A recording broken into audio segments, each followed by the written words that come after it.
Hey, Hail Stalkers, it was a wild weekend. We had 6 3-star hailstorms since Friday, so our Mets have been very busy this weekend.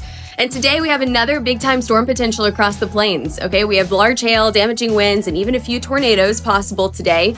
These storms will also pose a flood risk anywhere from New Mexico all the way to Ohio.